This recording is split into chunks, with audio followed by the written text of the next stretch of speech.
everyone, welcome to Daily Revelations. So we are on Nehemiah 13 again today, and the study had you go through in our planner. It had you go through just what did Nehemiah come back to, because he had taken a trip to go see the king. Remember at the very beginning of the story, that's where we started, was Nehemiah was requesting to go to Jerusalem to help rebuild the wall. It was what was on his heart. So that is where we started. But now we're coming back to, he had to go back to the king. Remember, he told him there was a certain amount of time that he was going to get this job done.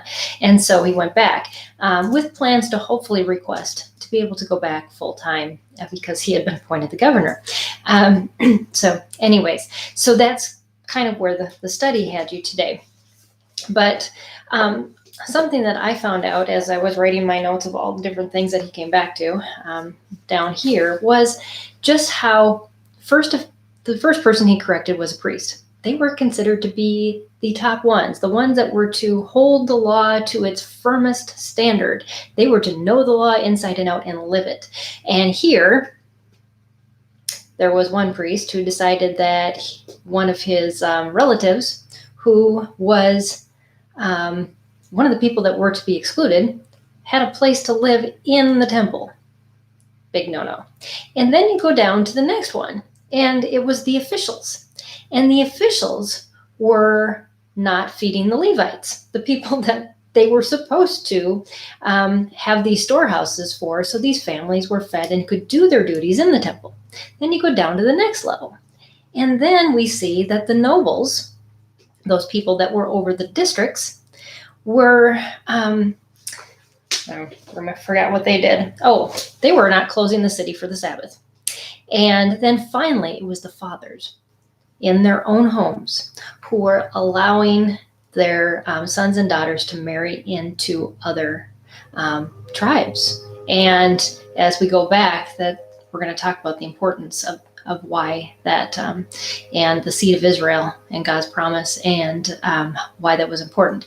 But here we see this trickle down effect from the people that were most in charge to the next layer of leadership, to the next layer of leadership, all the way into our homes.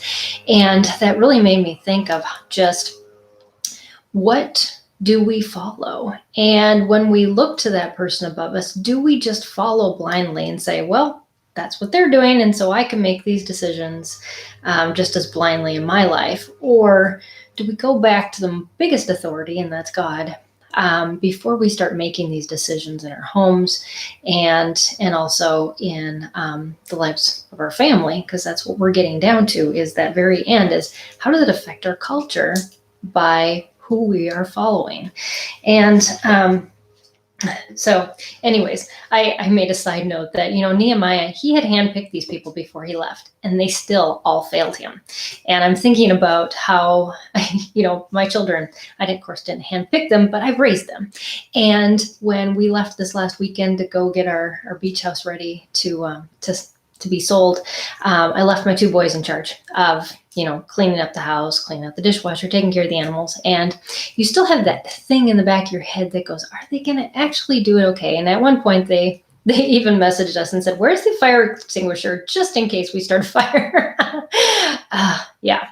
Anyways, so we have to put people in charge of things. We can't be in charge of all of it ourselves. Yet, are those people making wise decisions? And yet, are they looking up the chain to see wise decisions being made? And are they being held accountable, or they're holding themselves accountable? And at some point, we hope our kids hold themselves accountable, and we hope that the people that we work with, we don't have to micromanage, that they will hold themselves accountable for doing a good job and to a higher standard.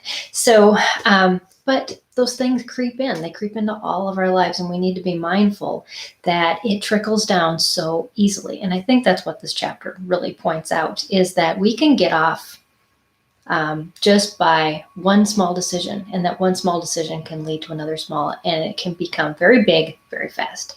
And so that's why we stay in God's word. That's why we ask God and the Spirit just to check us and say, what do I need to be more accountable for today? So So anyways, that's my thoughts today on this lesson.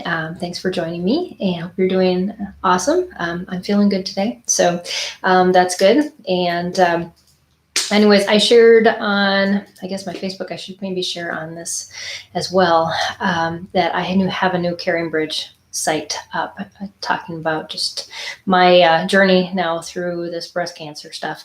So I'll include that link on this video, and probably some videos to come, so that you can check in there. I'm not always going to be just sharing. It's way too much to share, and you probably don't want to hear it all. Anyways, so thanks for joining me, and I will see you again tomorrow on Daily Revelations. Bye, everybody.